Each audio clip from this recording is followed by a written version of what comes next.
Hello, everyone, and welcome to Beginnings, the show that asks, where do creative people come from? My name is Andy. I'm the host of the show and a writer and performer based in Los Angeles. How are you all doing this week? What a question. What a question. Just last week, the State Department, it sounded like I'm starting to do a stand-up act. Just last week,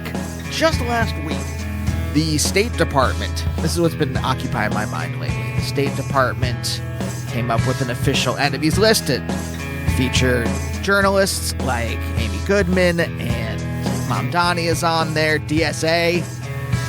Lots of things, Code Pink, lots of center-left folks and organizations. An ill portent when your country does that. I'm of two minds about this, though, because on one hand, when a country with a spiraling network of concentration camps makes an official enemies list, that's usually a precursor to some real violent shit, this is going to be the history books type shit. And on the other hand, oh, look, another list I didn't make it onto.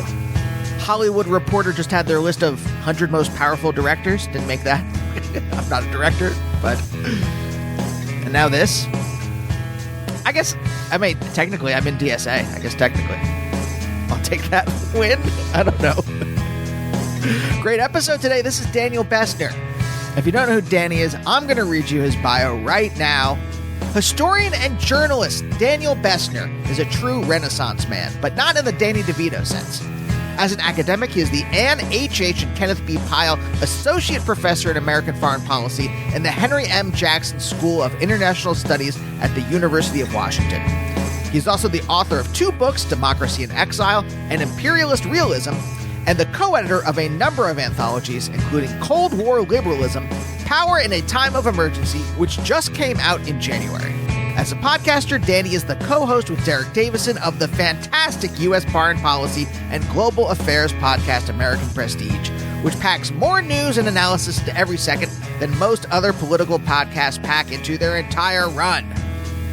I first heard Danny on Chapo years and years ago, but I hadn't checked out American Prestige until, I don't know, months ago. I can't remember exactly when I first started listening to it, but it has become an essential part of my weekly listening. There is a Friday news episode. There are episodes throughout the week on different topics.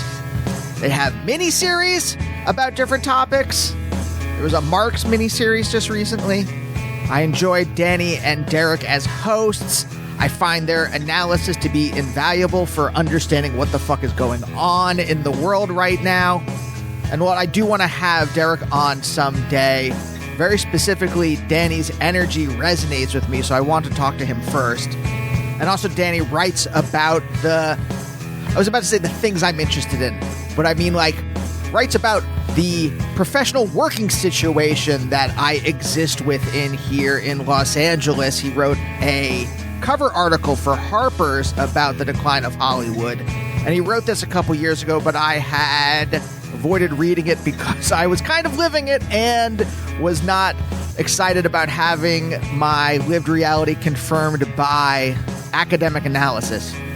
But we start off the interview talking about that, and I don't think I'm too dumb in this, although we did record this around the time when my dog Mabel was still touch and go with her autoimmune disorder and her anemia, and I wasn't sure what was going on. I wasn't getting a lot of sleep, so I don't think I am fully articulate, but I don't know. I haven't listened back to this yet, so listeners, you make the call. How dumb was I in this interview? Sound off, Patriots! Anyway, Mabel is doing so much better. In fact, she is back to annoying us every hour on the hour. So, yay for that. And yay for this interview. Danny's such a nice guy. I'm so glad we got to talk. Coming up on the show, a lot of great talks. Just quickly, let me tell you about a couple of them. Hip-hop producer Blockhead, one of the best in the game. Josh Olson, screenwriter, podcaster, writer of A History of Violence. David Rees, Hutch Harris of the Thermal Solex, comic creator Evan Dork, and so many more. So stay tuned for those episodes. But for now, let's talk to Danny.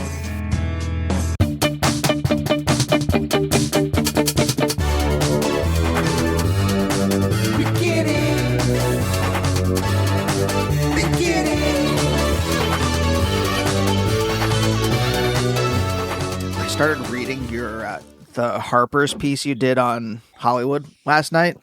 I've been saving it for. I'm like, I live this. I don't know how much I want to like emotionally deal with this. Wallow in it, yeah.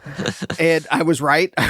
But the thing was, when I was leaving the academic world, I remember like my mentor and my advisor were both like, "Hey, the job market sucks shit." So, I mean, they didn't say it like that, but like they were like, What field were you in? Philosophy. Philosophy. Okay, cool. By the way, if I had known that intellectual historian was an actual discipline, I think that's probably what I would have like gravitated to. I still would have been probably unhappy, but like, well, yeah, that's funny. Yeah, it is. I enjoy it. I think it's an interesting way to understand the world for sure. But so you were in philosophy. Yeah, that's a rough field, just like history is. It's a rough field. It's also that like American philosophy does not tell you why it is the way it is, which is like a shitty way of understanding. I mean, this is not articulate, but it's a very shitty way of understanding the world or understanding what it means to be human. Analytic or even post-analytic philosophy is absolutely a huge failure as an intellectual project. So you're just kind of like, this doesn't make sense. Why are we doing this? And no one tells you because they're invested in the project themselves, and their mortgages and their self-esteem is all based on it. Yeah. Yeah, no, I know. The culture industries are in a rough place right now. That's for sure. But that's the thing. So going back to that, have we started or? Yeah, kind of. I mean, we're just all right. Cool. All right. Awesome. Yeah, I love podcasts where people are like, "Oh, we've started." All right. Cool. Well, thank you for having me. Sure. To go back to the beginning of the parenthetical was more of like, I'm curious about like. If you thought about them at all, what were the job prospects were when you decided to start down this path in academia? Mm-hmm.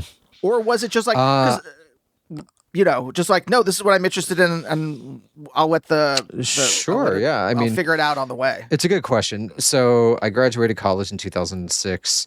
I wasn't sure what I wanted to do. I think like a lot of kids who were like humanities people, I knew I didn't want to go into finance. I wasn't going to be a doctor or anything in STEM, science, technology, engineering, and mathematics. It wasn't where my interest lied. I majored in history. And at some point during my senior year in college, a professor read a paper I wrote actually on, it was like the study of a German NGO that funded eugenics research, the Kaiser Wilhelm Institute, if I'm remembering correctly, and funded anthropological research in eugenics. And she's like, "Oh, this is a good paper. Have you considered going to graduate school?" And I always liked history, and like I kind of did, but kind of didn't. And so I took a year off after college. I worked at a job for you elder millennials out there. You might remember Steve and Barry's. They were like a apparel store, and they essentially were quite smart, ahead of their time in some ways. And then they had a fatal business flaw in another way. Basically, they had very cheap branded gear. So they would buy like the Marvel Comics IP in like 2004 before this was worth anything. And they had like a lot of college. They started as on the campus of the University of Pennsylvania.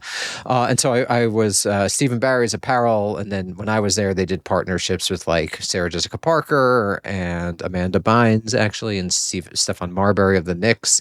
I was Steve's assistant. And I worked there for 6 months and decided I really didn't want to work a 9 to 5. I hated it, getting up and having to be a place at a certain time. Yeah. So I quit, and I decided to go to graduate school. I wanted to do European history. I taught myself basically first year German. And then the summer of 2007, I did something called the Middlebury Language School, where you basically go to Middlebury, Vermont, the college Middlebury there, and you speak only in the language that you're learning. So you spoke only in German for 6 weeks or 8 weeks. I don't remember how long it was.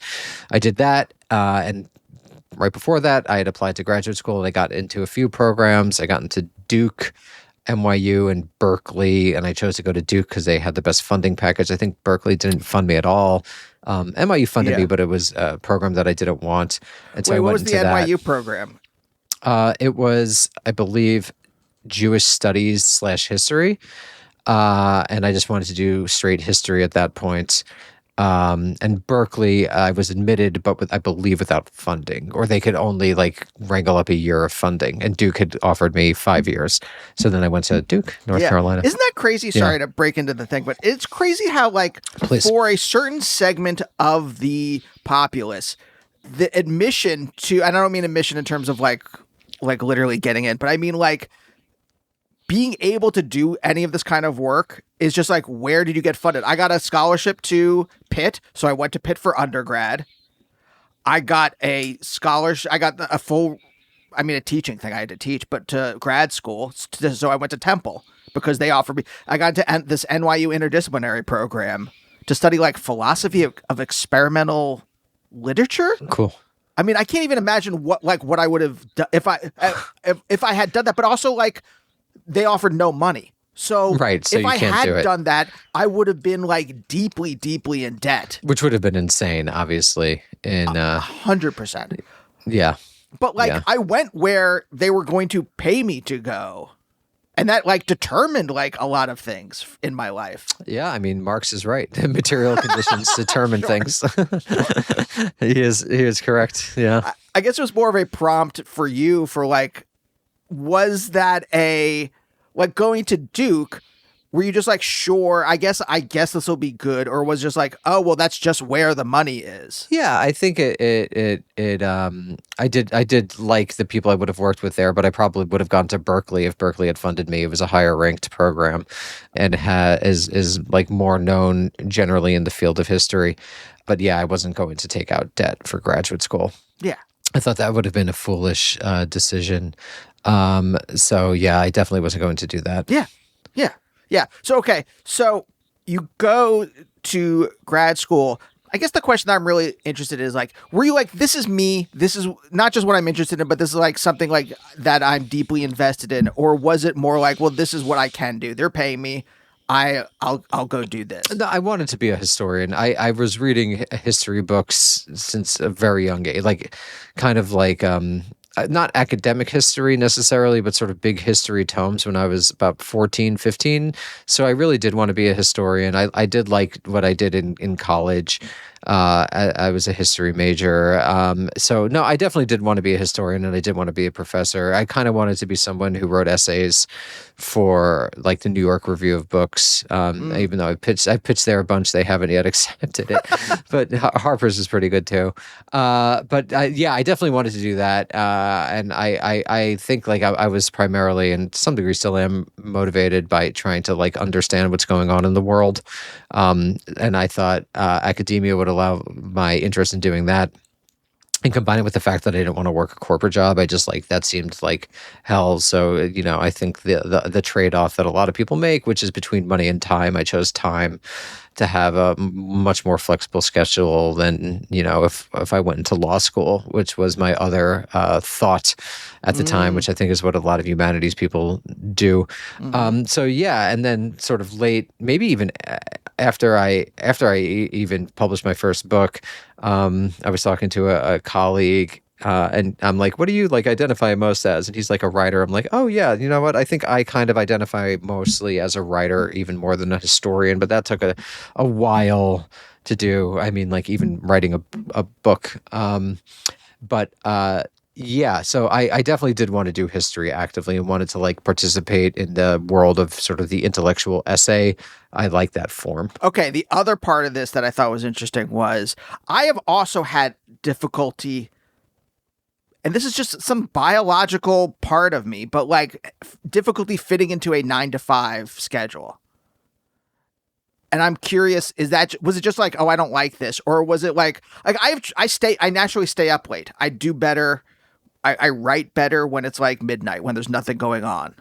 And I'm curious if that is something that resonates with you, or if it's just like, no, this 9-to-5 job just sucked, and so that's why. Yeah, I kind of keep like a normal schedule, and I always did, even throughout graduate school, like a normal quote unquote, like I do my work between 9 to 5 when I obviously didn't have a family and other obligations that I could work later. You know, I might have a second session in the afternoon, whereas today I'll just do, you know, no, I sometimes use 2 sessions, but yeah, I mostly keep normal hours. I actually don't write really well at night.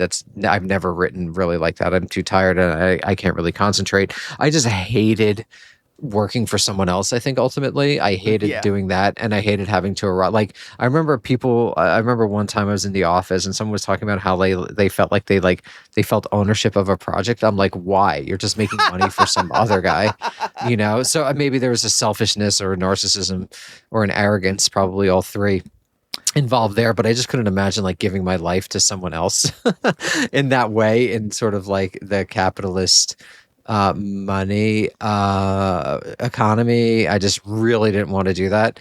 And so I always wanted to kind of own my time. And that to me was the number one motivation. I didn't want to like die after working in an office for decades. And so, yeah, that I wanted to pursue the life of the mind, or a creative life, however one might think of that. Was that in reaction to someone you saw in your life, or was that just a generalized belief that you had from reading, say, Marx or whoever? But I wasn't reading Marx back then. In terms of not working, you mean? Well, in terms of like, everyone in my life, I love my parents, just parenthetical, but like, they did not seem like they enjoyed their jobs. My mom was, before she retired, was an English teacher. My dad, before he retired, was like generic businessman, and then he transitioned to become an accountant, and he worked as like the head of accounting at a college. But like, they didn't seem like that this was like they didn't long for accounting. Yeah. So like, I got this it was not conscious. It was just like spoon-fed from brain to brain into me that like, this sucks. And so like very early on, it just nudged me in a different direction. And that's why I was wondering. No, now I totally understand. So my father's father founded a electrical supply business in South Brooklyn in Bensonhurst in 1969, and my father took over that business. And he had pursued a master's degree in French literature. Actually, I think North African literature, I think written by Jews. He never completed the master's, but he sort of had an intellectual bent, and he would always read the New York Review of Books, and he was always reading. And my mother was also a big reader as well, not necessarily intellectual essays, but she was always reading. And so I guess through that, I was exposed to the world of ideas early in life. And he would always tell me, like, do what you want, not necessarily don't do what I do, because I actually think he quite liked his job. He went to the business. My grandfather was there for a while. He eventually took it over, and he liked sort of like hanging around with the people he worked with. And I don't think of my father as someone who like hated their job and didn't like their life. But he's like, you should pursue what you want to pursue more. And I guess I was exposed to intellectual essay type stuff. And also, I should have said this to answer your first question. I entered graduate school in 2007, so it was before the financial crisis. Oh. So, I mean, the financial crisis happened 2008. It happened at the beginning of my second year of graduate school. Yeah. So that, because it really happened late 2008. I mean, it started earlier. But when did Lehman fall? The autumn of 2008. Yeah. Lehman collapse. Yeah, September 2008, right. So like that happened like literally in the very beginning of my second year in graduate school. So there was also like, it wasn't also when I applied and got in, it wasn't like, oh my God, like this is not going to go anywhere necessarily. But things like obviously are different now, because I mean, just every culture industry has essentially been destroyed. Yeah, hollowed out. Yeah, hollowed out. Fun. Hollowed out. Yeah. Like, how's LA feeling these days? Is it like depressing? I mean, I've never liked it. I'm from the East Coast, like I said before. So I'm already attuned in a little bit to like all the depressing parts of LA, so that once you slop on more depression, it just feels like more of the same to me. But yeah, more of my friends are out of work, I guess. Yeah. Once I kind of like figured out what the game was, I was like, oh, okay. Once it was obvious that like streaming started because they could exploit a loophole in the new media sections of all of our contracts, I was like, oh, well, this is not going to, unless there's some like reckoning with this, which there hasn't been in the 10 years I've been doing this, it's not going to get any better. So I kind of knew what the game was in the beginning. So I've just been like, all right, so how do I like eke out a living within this system. Yeah, it's tough because like even if one gets like a pretty big gig for 5 or 6 years, unlike in the 90s and 2000s, like it doesn't, you're not set for life in any way, shape, or form. It seems like a very difficult industry to be talented, like extraordinarily difficult, because even when you win, it's not a permanent win.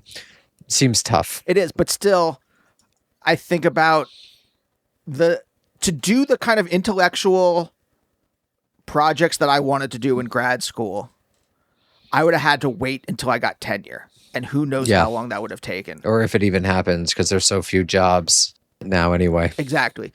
So I think about that versus, all right, I can do what I want now. I mean, we'll see, so far I've been doing okay selling those things. Right. But at least I can do the thing I want. Or even if like a hired hand on something, at least it's more fun to like write that than it would have been to have to like, yes, here's another essay on Aristotle's Metaphysics Zeta, and here's what the people are saying about it, and here's my little stupid take on it. And does it matter? Because who knows if Aristotle even wrote this stuff? Because it's just the notes of his students, but I'm supposed to pretend like it's really his words. So whatever. Yeah, no, I get that. And it's not like there's other spaces to go into either. It's not like there's other industries that are thriving. And now AI is going to hollow out white collar work, broadly speaking, anyway. Yeah. So yeah, it seems like rough. I'm going to say this is not any more depressing than any other section of society. And if anything, at least it's a little more fun. Yeah. And I actually like LA, even though I'm from New York. I grew up in New York. I actually prefer the West Coast generally to the East Coast. And I prefer LA at this point to New York as well. New York is just really so, it is really for the wealthy in a way that LA, I don't think quite is yet. Yeah, I understand that for sure. Yeah, but I see what you're saying, but also you can't jump on a train here and get to where you need to be. No, it's a totally different life. It's a totally different life. Which I don't know. I got used to. I didn't mind. I quite like LA. If I could live in any city right now, I would actually choose LA. But yeah, I understand the appeal of New York as well. Well, I mean, tell me about that, because the thing for me was that when I finally moved to New York, it felt like that's where my parents are from, and it just felt like it was a city that matched my anxiety. That I finally like was in an atmosphere that made sense. But that's not you. Well, I grew up in New York. I grew up in mostly in Rockaway, Queens.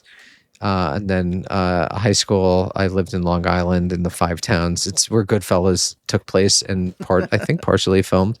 Actually, Henry Hill and Robert De Niro, they didn't film it at my diner, but I believe that is supposed to be my diner when Jimmy Conway finds out that Tommy was killed. But anyway, yeah, and then I went to college in New York, and I never thought that I would leave until I got into Duke and went to Duke. Yeah, just being back, I mean, obviously I still have a lot of connections there, but I don't know. I guess I just fell out of love with the city for whatever reason. It's a difficult city in every way, shape, or form. I'm in Seattle now. Seattle's a much easier city just in terms of stuff like DMV and bureaucracy and whatnot. LA isn't particularly easy in that way in terms of bureaucracy and stuff like that. But I like the vibes of California. I find the history of Los Angeles really fascinating, the connections between the entertainment business and the defense industry. I find the entertainment business quite fascinating. I like creative people. And I do think that even though obviously everyone talks about Nepo babies in Hollywood, and obviously that's a thing, I actually think that there's more class diversity in Los Angeles than there is in New York. New York is just so crazy expensive now. You almost can't even be there without having some family money. And in LA, there are still places that aren't really just outside of anything reasonable and what you can afford.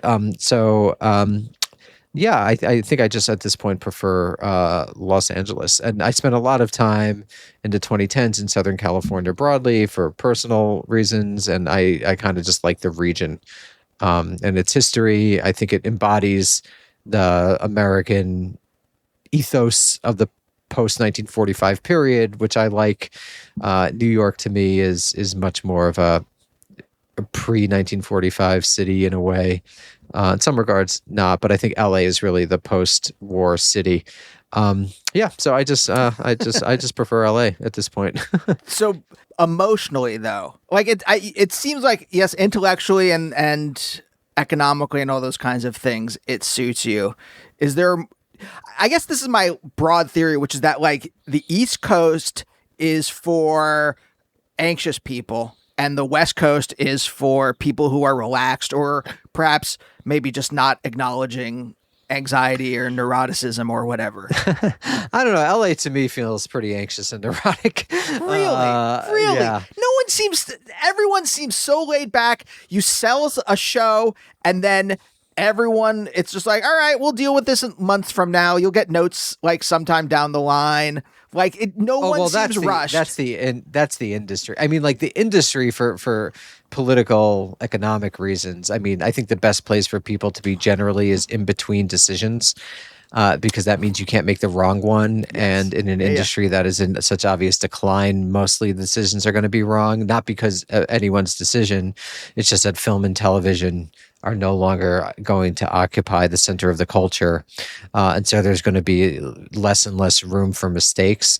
So I think that is more for the industry, like famously would always take breaks between like Thanksgiving and mid-January or between July 4th and early September. And I think that it might feel slower because, again, the best place to be for an executive or decision maker is between decisions. Yeah, they're living in Schrodinger's world. Yeah, because you can't make the wrong one. And there's just a lot higher stakes with companies merging. I think a lot of executives are going to get laid off. And unlike kind of similar to academia, where we were saying, like, it's not like they could go be a marketing executive because marketing firms no longer exist. So there's this big white collar problem that I think reflects itself in like you sold the show or whatever, but like no one's in a hurry to give you notes. No one's in a hurry to make a decision on that show. And then, a new executive team comes in and like executive teams do, they push everything that the previous people approve to the side and blah, blah, blah. But to me, that's more of less a reflection of Los Angeles than it is a reflection of an industry in decline. Mm-hmm. Which is what film and television is, both an absolute decline and relative decline. That's what I say about that. What do you mean? What's the difference?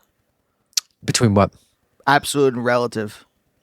Absolute decline just in terms of like the number of shows being made are an absolute collapse. As is the relative decline of those shows to what came previously and what will come in the future. It's absolutely permanently going to go down, and then to what it was in the 2010s, it is going down. So going in the future, it'll be both absolutely less and relatively less than it was. That's it. I mean, I guess this brings me to a larger question that I had about you, which is, what is this?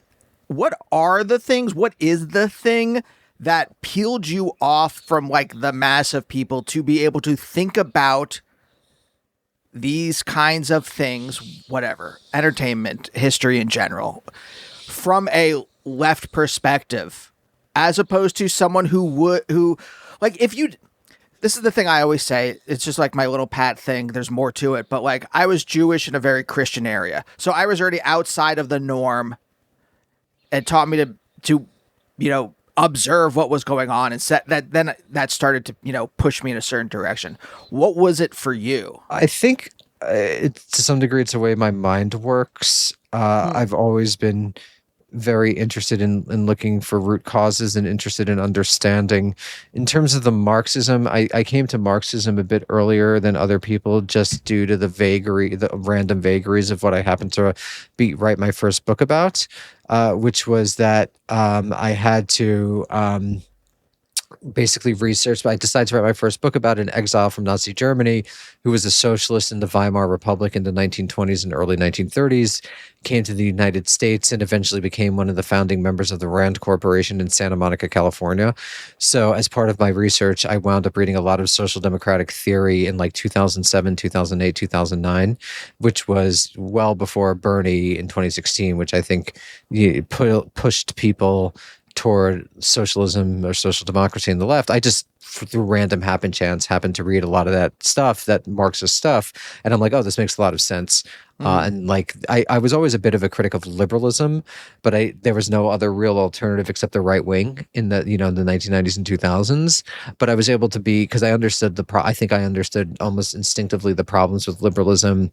Its focus on meritocracy was kind of fake, given structures, that, it didn't take class seriously enough. And so reading Marx allowed me to become a critic of liberalism from the left and really embrace my incipient criticism of liberalism, to give it a language and a framework. So that was just random happenstance. In Hollywood, I mean, I've always been interested in entertainment. I do consider myself a writer, so I'm always interested in writing, broadly defined. And so just living in Los Angeles and becoming friends with a lot of writers made me very curious about how the industry works. And the industry, the entertainment press is just like, it's just like, I don't want to say it's not very good, because maybe it's good at what it does, which is it focuses on personalities and deals. That's what it does. And it's not like there's not, maybe the reporters don't have the time to really take a step back and focus on what I like. People always talk about The Wire as like, it's about like the gods of society, like the schooling system or, crime, or it's really about capitalism. And so to take a step back and focus on like the larger structure within which acting and writing and everything in Hollywood operates.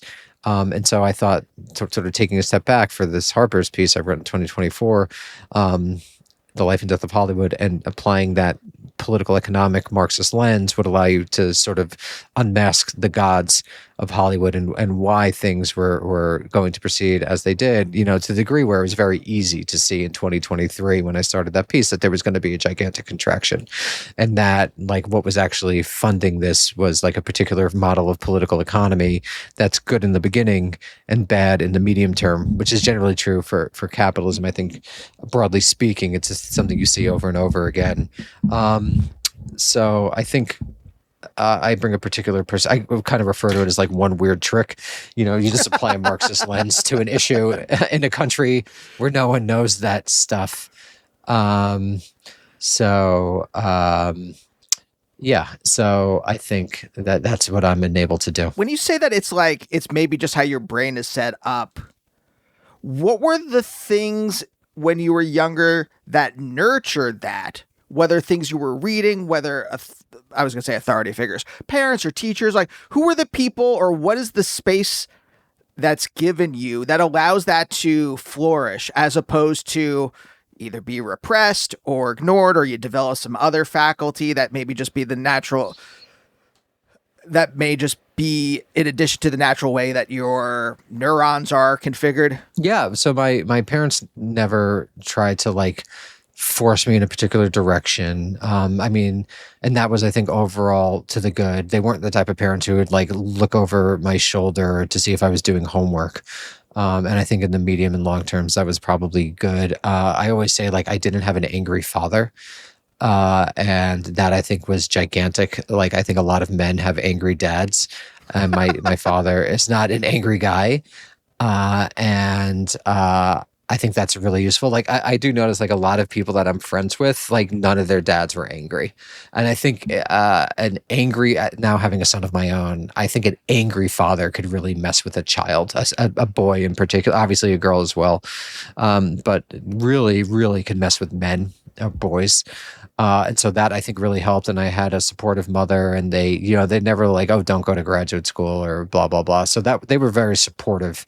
I mean, hands off, but in a good way, I think. Was it an emotional household though? Like, were you able to express emotions, even if maybe like my parents, when you said angry dad, I'm like, I guess they were both angry, but like they also had other emotions. that they expressed? Yeah, I mean, I wasn't a lovey-dovey household, but I wouldn't say it was unemotional. Like I didn't feel like I had to hide emotions, and no, I don't think either of my parents were angry. I don't think that they were reaching for something that they didn't get, or felt that they were like the world had trod them down. And I think a lot of people do feel that way, and that's not a good emotion for children to be around. So that's what I meant by anger. And they weren't especially selfish. They weren't especially narcissistic. They were good parents. And I think that helped a lot. I think it's probably tougher to have a narcissist as a parent, or an angry person as a parent, or a selfish person. They were none of those things. So I think that was really crucial for allowing me to sort of go in my own direction in a way that I might not have been able to, or would have been more difficult otherwise. Though, again, I'm pretty driven naturally. I would say that I'm probably more ambitious than them, and that came about naturally. So maybe even if I had more difficult parents, I still would have, been okay. Difficult to know. This is counterfactual, but this is pretty the good show for household. counterfactuals. Love counterfactuals. Yeah. So yeah. I mean, I've always been ambitious, and I've always been driven, very ambitious, and so Why? That probably would have gone through. I mean, I think it's just a howling against the eternity of death and leaving a mark. I think that's most ambition is driven by that. 'Cause not ambitious for money, but ambitious to leave a mark. I would say in some way, shape, or form, which is just impossible attempt to rail against death and the blackness that comes when we die. Basically, I think. I mean, and that's partially genetic and partially not. Well, yeah, that's what I was thinking. I'm like, were you clued in to the nothingness that exists when you were younger? Or was that a dawning realization later on in your life? Very young in life. I remember one of my first memories. I was 4 or 5, and I had a giant anxiety attack about the nothingness of death. And my parents, I mean, this was back in the day. They used to joke that I was little Woody Allen, because I was neurotic about death. But it wasn't something that it's not something that stuck with me. But it's I mean, it stuck with me. But it's not something that you could get lost in that thought, and I never have really gotten lost in that thought. But yeah, very early on, being aware of that. Was that in relations? Did someone close to you die, or was it just suddenly oh, this is impermanent? No one in my life died until I was 10. My grandfather, but no, it was just a realization that this isn't permanent. Young, very young. But this is the thing. I've been I don't know if the word I was about to say struggling. I don't know if that's the right verb, but let's just go with struggling. It's the thing I've been struggling with in the last couple years, motivated a lot by walking down Hollywood Boulevard and seeing the stars and seeing how there's so many people who thought they were it. They were the center of the universe. Do you know the Kinks song? Do you know there's a Kinks song about this? No, what? Called Hollywood Boulevard. You should listen to it after this. It literally is some that you recognize. The chorus is something Hollywood Boulevard. Some that you recognize, some that you've never even heard of. And yeah, it's all impermanent, or hardly even heard of is the line. Yeah, I think it's really I have been an ambitious person. It's not like I'm not ambitious anymore, but that people don't know who Cary Grant is. People have no fucking idea. No, I was going to say Tallulah Bankhead. That's my kind of thing where outside of 500 gay men, no one knows who Tallulah Bankhead is. But yes, ask someone who's 20 years old right now. No idea. Who Humphrey Bogart is. And they'll be it's in a medium they don't even give a shit about. I mean, this is the hard thing, right? Back in the day, you could be well, a lot of people watch movies. No. People, I was joking on Twitter the other day, in 1,000 years, there's going to be 5 to 8 movies that represent all movies. You know, like, and that is just the reality of the situation. Like, think about like Aeschylus or Homer. You know, there was a lot of epic poetry. It wasn't just the Odyssey and the Iliad. Think about medieval England. It wasn't just Shakespeare and maybe a little bit of Marlowe, but really just Shakespeare. Really, just Shakespeare. Yeah, it's just going to be that's just it, man. That's just the reality. Yeah. That's just the reality. I think both the specter of death and the specter of, I guess, irrelevance, perhaps. I've just been like, I'm just going to do the thing I want to do, I suppose. And I'm wondering if, like, I guess I'm just curious about ambition in other people and, like, how it manifested, where it comes from, because it does strike me as so liquid, maybe, if that's I don't know if that's the adjective I want, but you know what I mean. Yeah, dust in the wind, which it is, but everything is. I think that is like the ontological. You're a philosopher of reality. You know, it's just all dust in the wind, right? We're going to be. You could have 45 children. You know, no one's going to remember you. I forget what it was. It's like great is like no one. That's it. It's not even like that far. You know, where are your great grandparents from? You know, Eastern Europe somewhere. Yeah, Romania, Hungary. Yeah. Okay, so like the pale of settlement. You don't really know. Literally the know? pale. Yeah. So I mean, it's all feudal, basically. Even I mean, you're not Napoleon. Not you. One isn't Napoleon or Genghis Khan. You know, or Hitler. Yeah, it's basically purposeless. Yeah. So and again, like I say, I love counterfactuals. Why ambition as opposed to nihilism? I mean, nihilism, I think, is not as fun or interesting. It also what like gets you what like you're you know like I wouldn't do it if I didn't get pleasure out of it. You know, I'm a fan of Bret Easton Ellis, and he's like, why does he write? He's like, I do it for me and for pleasure ultimately, and I think that's partially true. I mean, not partially. That is why I do it. Like I'm like very pessimistic about politics, and people always like, how could you wake up in the morning? It's like because I do it to understand, and for me, I don't do it to change the world. I don't think you really can, but that it's good because that's not why how I do it. No, yeah, I think that's been some of my despair over the last, I don't know, pick your time period, over your last whatever years, right? Because I was like, at least I've read so much of history where I'm just like, oh, well, there are at least revolutions, these things and this thing that can happen. And then I think, I don't know when it was, a couple years ago, I was reading about like the fall of Rome, and I saw just how many hundreds of years it took. And I was like, oh, this decline, if assuming that it doesn't end in nuclear annihilation, this decline is going to be for a while. And I'm just stuck in I probably the rest of my life I'm just stuck in it. Yeah, it's probably true. It would have been fun to be a white guy in the 50s, right? To be a white guy in Hollywood in the 50s. Yeah, I mean, there's some truth to that. And then, you know, you have to just not fall into despair, which is purposeless. And, you know, some people are more prone to that. I'm, for whatever reason, not especially prone to depression. So it's never been like that much of a risk for me, but I could understand why it's it can be a risk for other people, or you could see why other people would fall into it. I mean, how many of the decisions that you've made in your life have been emotional versus intellectual, or how many have like started more with an intellectual decision over an emotional decision? Because you seem more like I don't want to say logical person, but like you do seem like someone who's just like, well, this is what I want to do, so I'm going to follow this path, and then we'll figure it out as we. Yeah, I don't like. I've never had the millennial problem of indecisiveness. I think that is personality. Like I've never like, oh, should I do this? Should I do that? Should I do this? It's just not an issue. Like I know what I want to do and I pursue it.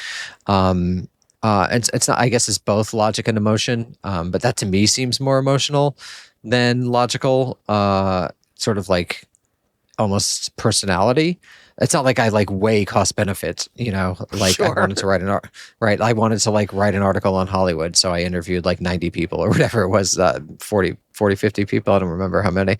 90 was an exaggeration, but yeah, I don't suffer from that indecisiveness basically for whatever reason. Yeah. I guess I was more like, I mean, I know you know one cannot pull apart emotions and intellect as much as I was told you can in undergrad and grad school in philosophy, because emotions are nothing. You just have to reduce everything to a logical proof, and then you can figure it out. Such horseshit. Not that you can pull them apart, but I am more curious, of what you lead with, or if there's more. I do think a lot of people do make emotional decisions and then work backwards and to justify why they did that thing. But it was more of just like an unconscious pull. Well, I would say I lead with emotion, and I desire to do something, so I do it. So in that sense, I'd say emotion much more than logic. I wanted to go to grad school, so I went to grad school. I wanted to write this, so I wrote that. I wanted to write that, so I wrote that. So yeah, emotion and sort of inspiration. Oh, that seems interesting. I'll pursue that. Not especially logical, and that's, I think, the freedom of having a tenured job, that I don't have to be as tethered to capitalist time or capitalist domination as someone who works in corporate America or what have you. I mean, even before you started reading Marx, did you have an inkling about this? Were you already someone? I had an inkling about class. I'm like, because the 90s and 2000s were very much in important ways that really focus on race and gender, because there was this idea that capitalism had won, and it was the only economic. This is like Mark Fisher's notion of capitalist realism. Not to say race and gender are not structurally super important; they are, but there wasn't much of a discussion of class. I think we're probably around the same age when we were growing up. No, not at all. And so I always knew, coming from Rockaway, Queens, that class structured lives in a way that wasn't discussed in popular discourse. And I think that was my major criticism of liberalism, which really did not center class. Post neoliberal revolution, like Bill Clinton's not centering class in the 90s. He's signing NAFTA and deregulating every industry, including media, the Telecommunications Act of 96. So I would say that I did have that notion. And then once I found Marxism, it gave me a language through which to express and deal with that idea. I mean, what was it though? At the time, what was it where you kind of could clue into that? I had an emotional reaction around wealthy people. I knew that I was not the same as them, and I could just feel it, and I felt smaller and I felt stupider because I was I didn't know what fork to use at dinner or whatever, right?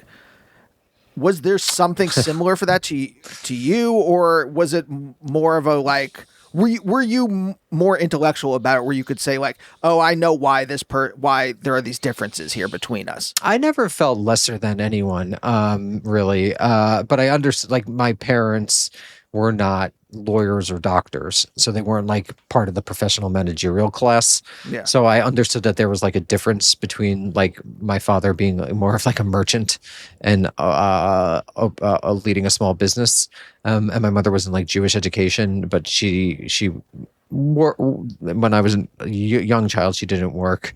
But she worked basically from when I was an early adolescent onward.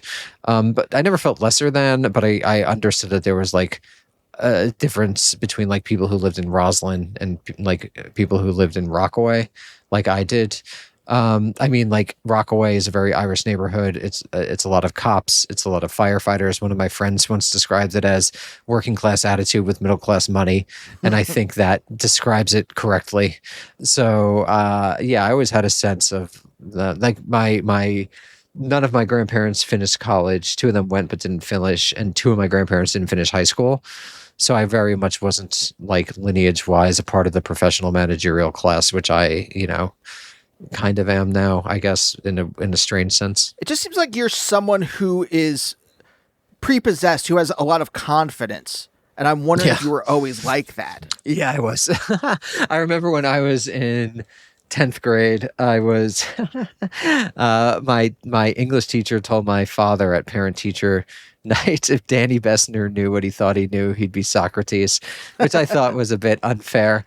But yeah, I've never suffered for lack of confidence. It's probably helped me and hindered me in certain ways. But is that just a, like, again, neurological configuration? I do go back to sometimes where I'm just like, yeah, sometimes people's brains are just set up in a certain way and there's no mystery there. Or is it something that was like nurtured or by Well, I did. your I was environment? always like good at things. Like this isn't bragging. I was like a child, but like on like the standardized tests, I'd always score in the 99th percentile. And we would have these like math quizzes one year. Actually, 2 years I did well, but one year I was like ranked as seventh in the state or like tied for seventh with a bunch of people. Like I didn't study for the SATs, but I did like very well at it. So I think I was probably good naturally at school. I had always have had a good memory. My grandmother actually, I think, had a photographic memory. So I always had a good memory. So I guess like, and teachers always liked me and I always did well in school. So I guess that would, I could always like, I mean, if anything, school was too boring, like I would sit and like read ahead in the books. So honestly, like in retrospect, I think I probably should have gone to a different school than I did where I was like challenged a bit more. But I was good at that stuff. And I think when you're a kid, that matters.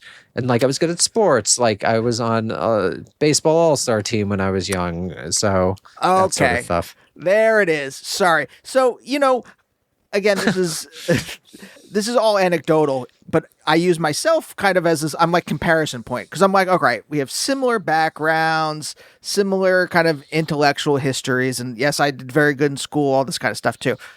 You were also a sports guy, and I wonder if now in my mind you're like an all American kid. You are all around. You got the smarts. I didn't like and the sports, actually. I didn't like it. I was good at it, but I didn't like it. So I stopped playing sports in I think I was on the baseball team my freshman year of high school, but then I quit and started playing drums. I got much more into music. So I played sports throughout my childhood. I was pretty good at baseball. I was a pitcher and a shortstop. And then like once you hit 14, I was like, oh, I'm going to have to like really take this seriously. And I just did not like it enough. I never really liked it, to be honest. So I quit sports for drumming. And then I played drums pretty seriously in high school. All the time was in bands and stuff like that. And, that's good with girls and stuff like that. And so like I never, dating like was never like what would be the right way, like I was always okay with that always came okay, and so maybe that helped too. I don't know. I don't know. I also like I've never like thought about it in this way. I'm trying to think back like in high school, like why was I confident? And I would force myself to do things like if I liked a girl and I'm like, even though you're really nervous, you're going to call her. And like, I did it, and that, these early, I've never thought about this. Maybe those early experiences, I guess this is called beginnings, shaped stuff. Yeah. Yeah. I mean, I think so. I think I was talking to this actor. My wife and I do a show called Couples Therapy, and she's like maybe a decade younger than us. And she just talked about how like she came from this like loving family where anything was possible. And while our parents, I keep underlining this just because I don't want it to sound, because I wanted to sound accurate. I was about to say I don't want to sound bad, but I want to sound accurate. Our parents were very loving, but also there was this kind of like, I had this like immigrant mentality where my parents wanted, and they said anything was possible. Really, they wanted a lawyer or a doctor. That's what they wanted. And Classic. Yeah. even though they let me do what I wanted, there was this kind of like, you could smell it. Like it was there in the air. And so I always had that kind of like thing in the back of my head. And so the first part of my life was this struggle between their wants and my wants, and just like kind of like this vague amorphous, what does society expect of me? No, that makes a lot of sense. I think that my parents thought they were confident I would figure it out. My parents were never worried about me. I know. I think that was also, they're like, he gets along, he has friends, all this stuff. I don't think they were ever really worried about me in terms of a career sense. So I think in retrospect, looking back, they're like, okay, even if he doesn't do this, he'll figure it out. in retrospect, I think. Yeah. And I'm wondering in the same way that like when we were talking to this actor who had this like similar background to you and also similar kind of, I would say, confidence, where I'm like, I wonder if it is that fundament that then allows your existential path to grow out of that in a way that you can have a little more ownership. It seems like you had a little more ownership over like your own path from an earlier age. I think that's right. I think I've always felt like I was an agent in my life. And not just merely hemmed in by structure, even though ironically as a Marxist, I really do think structure shapes things. I think it's both. I think it's natural, and then society, like if society just like constantly punches you in the face, I think you're going to, or like in your social life, things are different.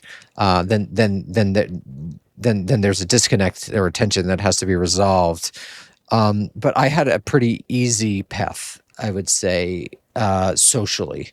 And I think that's that mattered later in looking back. I think like that mattered a lot to shaping my feeling that I was an agent in my life and could shape things. It's almost funny. Like I was a big fan, still am, of Nirvana. I remember thinking in high school, like, I wish I was bullied more, like then I would have something, like, even though Kurt Cobain, I think actually wasn't very bullied, right? This was also like a thing that he kind of created to portray himself as more as an underdog than he was. I mean, like, look, that guy is a handsome guy, and I pretty early on, I think, girls always liked him. He was obviously super charismatic. You can only be that way and achieve, be as quote unquote withdrawn, but still be the biggest rock star in the world. Super handsome guy and super charismatic. And I think he actually created a character. But I remember I didn't know that in high school. And so I was like, I wish I was bullied more. But, which, very 90s of late 90s. But yeah. Yeah. So, okay. Sorry, I got lost in that a second because I was just thinking about like Kurt. I've interviewed some people from like other Seattle bands who come from like maybe working class backgrounds of the same time, and I never thought about Kurt Cobain as a human being more. Oh, he was super working class. He had a terrible childhood. He was like homeless for portions of his teens. I'm doing a big podcast on the history of Nirvana. I also interviewed a million of these guys as well. But I think he was also mega charismatic and mega confident since he was like 4 years old. Like, I think he's like, part of him knew he was a genius. Mm-hmm. Just like you also hear a thing from John Lennon. Like John Lennon's like, there's a famous story when John Lennon was young, maybe like 12 or 13, and the aunt who he was living with, because he also had a bad family background, threw out his art. And he's like, I remember thinking, you're going to regret that because that art's going to be worth a lot of money one day. And Kurt Cobain said something similar. He's like, I remember like teachers would like talk down to me and he's like, oh, you don't realize you're talking to a genius. And so I think like of these people, like who achieve like that also have incredible confidence, even though they come from difficult back. You see something very similar, Paul McCartney knew he was a brilliant melody writer when he was like 9 years old, there's something there with people like that. Yeah. I don't know how you answer this, but I'll ask it anyway. Do you think then your path was overdetermined? I think I got lucky at a couple of right places. I think that you have to get lucky. Will Ferrell tells a story about his father. And he's like, yeah, my father, what is it? Luck is preparedness meets moment. And he's like, my father was like, I think he was a country western singer or some form of singer. And he's like, he was really talented. He worked really hard. He just never had that moment. And if you don't have that moment, you don't have that luck, it doesn't matter. I think there's a lot of great novels or great movies that have never been made because people didn't get lucky at the right time. So I think that is actually really central. And as Billy Zane says in Titanic, a real man makes his own luck. But I think there's also, you just got the fates have to smile upon you. You're in TV. The right executive has to read your pilot at the right time. 100%. There's so many like I always use Io as an example, but like she was a writer, she was acting. No one expected The Bear to be a huge show. FX just dumped all the episodes all at once because they were just like, no one will pay attention to it. And it'll go away after a week. And then it became a huge hit. And then Io became a huge star now. It was like a movie and star. The Bear also dropped during COVID, right? If I'm remembering correctly. Yeah. So COVID, You know, like, would the Bear have been as successful without COVID? I mean, nothing against the show, probably not. So that's like where the luck comes in, right? A good show, right timing. No, Nirvana, great band, right, perfect timing. Well, And so, can I yeah, ask you this? This is because sure. Nirvana, I use as this like, it really formed me as a person. Like that was like this kind of like hinge point for me. But do you know what it was about the early 90s that allowed for that kind of weirdness to seep into the mainstream? Whereas previously and certainly afterwards, it's kind of been relegated to underneath that. Yeah, I mean, I think a lot of it is Generation X coming online as consumers. I think you also had to happen to have like a series of brilliant pop songwriters. I mean, I think Kurt Cobain and Jerry Cantrell and Lane Staley and Chris Cornell and the guys in Pearl Jam are just happen to be like really brilliant pop songwriters. All four frontmen are like exceedingly good looking. I mean, if you look at them, they're like strangely good looking, which really helps. They were able to bring together certain musical genres that hadn't been put together. Basically, the attitude of punk, the pop songwriting of classic rock, and the solos of metal were brought together in a particular way. There was decades of infrastructure built up in the indie scene, particularly college radio and indie touring, that allowed these bands to build, you know, Bleach sold whatever, thousands of records. I think it actually sold out its first printing because people were playing it on college radio. That was an infrastructure that had been developing since the early 70s. There had been 10 plus years of indie band infrastructure built up around the country. So like, these bands could tour around the country. There were indie labels that were able to actually distribute, like Sub Pop. Nirvana was like the third band Sub Pop, maybe the first band Sub Pop had a formal contract with, but one of the first bands it signed. It was a very, very shoestring, able to distribute around the country because there were these networks set up. So it was really the perfect time. We were still living in a mass culture where there were young music industry executives who actually emerged from these particular scenes. I mean, I have a whole political economic argument about Seattle and why was it in Seattle in particular that exploded as opposed to Texas or Chicago, where the Pumpkins were from, or replacements were from Minnesota. And I think that had to do with like the decline of the timber industry and the fall of Boeing. And you had very cheap rent, which allowed these scenes to really develop. So I think there's a bunch of reasons that I'm going to explore in this podcast. No, I love that. No, so if there are any if there are any buyers out there, reach out to me. We've got 8 episodes in the can. I love that because all that makes sense. It also makes, you know, one of the things I think about a lot is when I talk to musicians is the scene that they emerged from.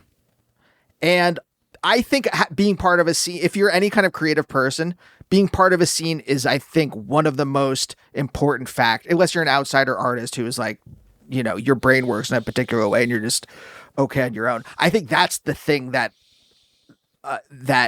more than a lot of other factors allows someone to emerge from it as a... Yeah, I mean, Nirvana entered a very mature music scene. The Seattle music scene had been developing since 77, the punk scene, 77, 78.